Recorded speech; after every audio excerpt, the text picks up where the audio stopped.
Picture this. You walk into a dealership. It's Tuesday. You have cash, you have credit, you're ready to buy. But the lot is barren. Only one lonely sedan sits there, its price higher than your first college tuition. Why? Perhaps a single Malaysian factory lost power 3 weeks ago. Maybe a container ship got wedged in Egypt, or two politicians oceans apart decided never to speak again. For 3 decades we lived in a lie. We assumed the world was seamless, borders irrelevant, and that a phone could be built with parts from a dozen nations, assembled in another, and sold somewhere else without a hitch. We called it globalization. It brought cheap teas, $5,000, $4,000 TVs, and avocados in December. But that era is over. The lights are on, the music has stopped, and the hangover is brutal. Welcome to deglobalization. Welcome to trade blocks. If you thought inflation was bad before, hold on. Today, we aren't just talking dollars. We're talking about the very blueprint of the world. From the fall of the Berlin Wall in 1989 until roughly 2016, we lived in what economists call the golden age of globalization. It was a time of certainty, of predictable patterns, of faith that trade and democracy would guarantee peace. Francis Fukuyama captured this arrogance with his end of history theory. Liberal democracy and free market capitalism had won. According to this view, war between major powers was obsolete. Why bomb a country that produces your sneakers? The logic was simple McDonald's theory of peace. No two countries with McDonald's would ever fight each other. It sounded clever, but reality disagreed. Today that world is fracturing. The ocean of open trade is drying up, retreating into fortified blocks. There is the US-aligned bloc, the China-aligned bloc, and then the non-aligned countries trying to play both sides, maneuvering for the best deals on oil, chips, and strategic resources. This isn't just politics, it's economics hitting your daily life. This is why your fridge costs more, why your job might move, why the next decade will feel completely different from the last 30 years. We are witnessing a retreat from a borderless world into segmented zones where security matters more than efficiency and loyalty matters more than profit. Understanding this shift is critical because it will define every financial decision you make, every product you buy, and every industry that survives. This chapter sets the stage. The fantasy of perpetual peace and endless supply is over. The reality of strategic blocks is here. First, the death of just-in-time and the rise of just-in-case. To grasp why globalization is crumbling, you must understand the doctrine that ruled corporations for 40 years. JIT. Picture yourself as a 1995 manufacturing exec. You walk through your warehouse. Tires, microchips, steel cash lying dormant, waste. You hire a consultant who adjusts his glasses and says, "Why store parts? Have them arrive 4 hours before assembly." This was the Toyota system. Brilliant, efficient, perfect, warehouses emptied, inventory disappeared. Supply chains became synchronized clocks. A part made in Shenzhen Monday arrives in LA Wednesday, in a customer's hand Friday. Masterful logistics, but efficiency is fragile. Remove the fat and resilience dies. JIT works only in a perfect world. Then the 2020s hit. Everything went wrong. Ever Given in the Suez Canal stopped $60 billion of trade. Toilet paper, coffee, garden gnomes halted. With zero backup stock, the chain collapsed. The 2021 semiconductor famine? Car makers had no chips, while PlayStations and laptops flew off shelves. Factories waited a year for parts, finished vehicles rotted. JIT failed. Enter just in case. Corporations panic, rebuild warehouses, hoard parts, friendshore, reshoring factories. Costs rise. You pay. The $10 toaster dies. Security replaces efficiency. Reliability replaces low prices. This is only the beginning. Governments now protect existence itself. If you want to pinpoint the exact moment globalization died, mark October 7, 2022, that Friday. Most people were thinking about the weekend, but the U.S. Bureau of Industry and Security quietly unleashed a shockwave through global trade. They didn't fire missiles. They issued a 139-page document that effectively cut China off from the world's most advanced semiconductors and the machines needed to produce them. This is the essence of weaponized interdependence. For decades, we were told that trade made nations too busy making money to fight. The theory seemed elegant. Economic interconnection prevents conflict. But reality is darker. Networks are not flat, they are hub-and-spoke systems. Control the hub and you can strangle every spoke. Take a SML in the Netherlands. Small town, huge power. They are the only company on Earth capable of producing extreme ultraviolet EUV lithography machines. These machines are the size of a bus, cost $200 million, and use lasers hotter than the sun to print circuits almost as small as atoms. Without them, there are no iPhones, no NVIDIA AI chips, no advanced military tech. On October 7, 2022, the US pulled the kill switch. China could no longer access these machines. Imagine being a Chinese tech executive. Your factories run today, but in 2 years, your machinery will break. No spare parts.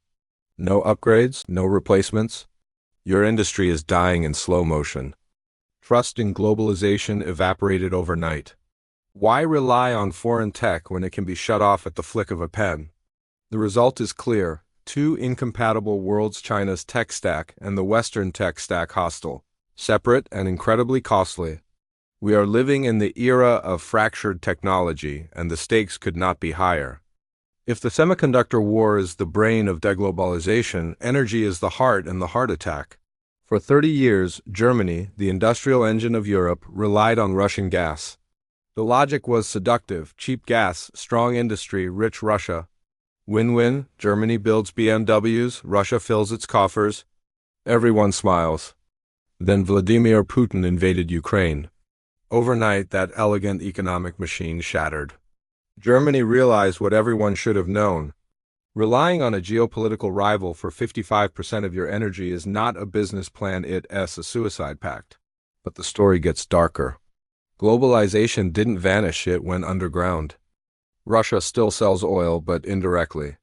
It goes to India, to China, who refine it and sell it back to Europe. This is the shadow fleet or dark fleet. Over 600 decrepit, uninsured oil tankers roaming the oceans, switching off GPS transponders to hide their location. Trade happens in the middle of the ocean, untraceable, one spill, one accident, no insurance. Cost? Environment and taxpayers. Meanwhile, Europe scrambles for alternatives. Liquefied natural gas from the US and Qatar must be frozen, shipped thousands of miles and regasified. Pipelines cost pennies. LNG costs dollars, factories become less competitive. Companies like BASF relocate production to the US and China. Geography matters again. Security trumps efficiency, and the price of that security? You guessed it, you pay. This is the new reality. Energy is no longer just fuel, it is a weapon, a bargaining chip, a geopolitical tool that shapes industries, nations, and every item on your store shelf. If you can't trust global supply chains, tech rivals, or foreign energy, what do? You bribe companies to come home. Welcome to the return of industrial policy. For decades, this was a dirty word in Western capitals. Governments weren't supposed to pick winners and losers. Free markets decided who thrived, who failed. If solar panels were 20% cheaper to produce in China, so be it, that era is dead. Enter the U.S. Inflation Reduction Act. Despite the name, it has little to do with controlling inflation. Its mission is economic warfare. The U.S. government essentially rolled up with a dump truck of cash, $369 billion and counting, saying, build batteries here, mine lithium here, assemble EVs here. We will pay you. It works. Massive factories are now sprouting in Ohio, Arizona, and Georgia. But this sparked panic overseas. Europe screamed, "That's unfair, you're sucking all the investment out of Europe." The EU launched counter-subsidies. South Korea followed, Japan doubled down. China had been doing this for decades, and now they increased the pressure. We are in a full-blown subsidy arms race. The consequences are stark. Instead of one efficient factory producing a widget for $1, we now have 5 national factories producing the same widget for $3. Who pays? You, twice. First, as a taxpayer funding these subsidies. Second, as a consumer paying higher prices for goods made in politically convenient, not efficient locations. Efficiency is gone, Security is expensive. Industrial policy has returned and the cost is being passed straight to your wallet. It's like buying insurance on your house, but the premium equals the value of the house itself. While the US and Europe compete with subsidies, the rest of the world is quietly building its own fortress. Enter BRICS+. For years, Western economists dismissed BRICS as a talking shop, a place for photo ops and complaints about the US. That changed in 2022 when the US froze $300 billion of Russia's reserves with a keystroke. The Global South saw a warning. If the US could do it to Russia, what stops them from doing it to others? The response was rapid. Countries raced to de-risk from the US dollar. Currency blocks are forming. China now increasingly pays for Saudi oil in yuan. India tried paying for Russian oil in rupees. Forced by trade imbalances, many are pivoting to dirhams and yuan. This is not subtle, it's a geopolitical barter system on steroids, and it doesn't stop at currency. Gold is the ultimate hedge. Central banks are buying at rates not seen since the 1960s. Why? Because gold is sovereign money. It cannot be frozen, seized, or sanctioned. A gold bar in your vault is untouchable. This chapter captures the heart of a fracturing world. The era of one global system, one global currency, is ending. Instead, power and wealth are reorganizing into multiple, competing blocks. The rules of trade, finance, and security will no longer be universal. They will be block-specific. We are entering a world where loyalty and geography define economic survival. Globalization 1.0 relied on cheap, abundant labor. It wasn't just about free trade, it was about free labor. Specifically, the integration of hundreds of millions of young Chinese workers into the global supply chain. In the 1990s and 2000s, it seemed endless. You could assemble iPhones for a couple of dollars an hour, keep wages low, and suppress inflation globally. That era created the illusion of deflationary stability. But that illusion is over. China is now facing the fastest demographic collapse in modern history outside of war or plague. Its population officially began shrinking in 2023. By 2050, it will have lost roughly the equivalent of the entire United States. Economists call this the Lewis turning point, the moment surplus labor disappears and wages surge. The consequences are profound. Made in China is no longer cheap. Factory wages have tripled over the past decade. Companies are racing to Vietnam, India, and Mexico in search of the next China, but it doesn't exist. Vietnam is too small. India has the people but lacks infrastructure and coordination. Mexico is becoming costly too. What does this mean for consumers? It means the era of cheap labor subsidizing your lifestyle is over. Products will no longer be made by inexpensive humans, they will be made by expensive robots. Robots require massive upfront costs. Labor scarcity shifts power back to workers. Wages rise and prices on store shelves follow. The China price is dead. Long live the inflation price? Globalization 1.0 relied on cheap, abundant labor. It wasn't just about free trade, it was about free labor. Specifically, the integration of hundreds of millions of young Chinese workers into the global supply chain. In the 1990s and 2000s, it seemed endless. You could assemble iPhones for a couple of dollars an hour, keep wages low, and suppress inflation globally. That era created the illusion of deflationary stability. But that illusion is over. China is now facing the fastest demographic collapse in modern history outside of war or plague. Its population officially began shrinking in 2023. By 2050, it will have lost roughly the equivalent of the entire United States. Economists call this the Lewis turning point, the moment surplus labor disappears and wages surge. The consequences are profound. Made in China is no longer cheap. Factory wages have tripled over the past decade. Companies are racing to Vietnam, India, and Mexico in search of the next China, but it doesn't exist. Vietnam is too small. India has the people but lacks infrastructure and coordination. Mexico is becoming costly too. What does this mean for consumers? It means the era of cheap labor subsidizing your lifestyle is over. Products will no longer be made by inexpensive humans, they will be made by expensive robots. Robots require massive upfront costs. Labor scarcity shifts power back to workers. Wages rise and prices on store shelves follow. The China price is dead. Long live the inflation price. Tech wars and energy crises are only part of the story. Now comes the climate trade war. At first glance, environmental policy seems noble, saving polar bears, cutting emissions. But in reality, it is another weapon in the geopolitical arsenal. Enter the EU CBM Carbon Border Adjustment Mechanism, a bureaucratic name for a powerful protectionist tool. Here's how it works. European factories must pay for carbon permits, raising production costs for steel, chemicals, and more. Producers in countries with looser environmental rules, India, Turkey, others, can make products cheaper.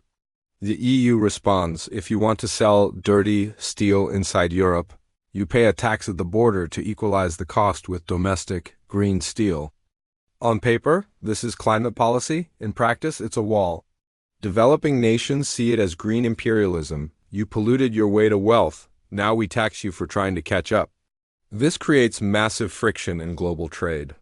Supply chains are reorganizing not for efficiency, but for carbon accounting. The impact is clear. The WTO's rules against discrimination are effectively bypassed. Trade will fragment into a green, high-cost zone, the West, and a low-cost, dirty zone, everyone else. Countries that cannot meet these environmental standards are forced to trade elsewhere, often with China or Russia, which have no such restrictions. This is the final nail in the coffin of the old, borderless global trade system. For 2 decades, we believed the internet was a single global space. A digital commons where a kid in Rio could watch the same video as a kid in Tokyo. That dream is dead. We are now entering the age of the splinternet. The web itself is fragmenting, and it's not subtle. It started with China's Great Firewall, blocking Google, Facebook, and countless other foreign services. China showed the world that the internet could be nationalized, controlled, and weaponized. For years, we thought this was just a China problem, a local exception. But now, the model is spreading. Europe has GDPR, effectively creating a data border around the EU. Personal data cannot freely cross into servers outside its jurisdiction without strict rules. Russia has created RunIt, a fully domestic internet it can unplug from the global web at will. And the US? It is actively trying to ban or force the sale of TikTok, a Chinese-owned app used by over 150 million Americans. Governments are realizing that data is the new oil, and they will not allow their citizens' information to flow freely to potential rivals. This has major consequences for businesses. The era of a global launch is over. If you're a tech startup today, you cannot simply launch an app worldwide. You must build separate versions, one for the US, one for the EU complying with GDPR, and another for China, if you're even allowed in. Innovation slows, costs rise, ideas no longer travel freely. We are moving toward a future where your digital identity determines your reality. Your online experience will depend not on your preferences, but on where your passport says you belong. The World Wide Web is becoming a collection of walled gardens. Borders are no longer just physical, they are digital, regulatory, and invisible, controlling every click, every stream, every connection.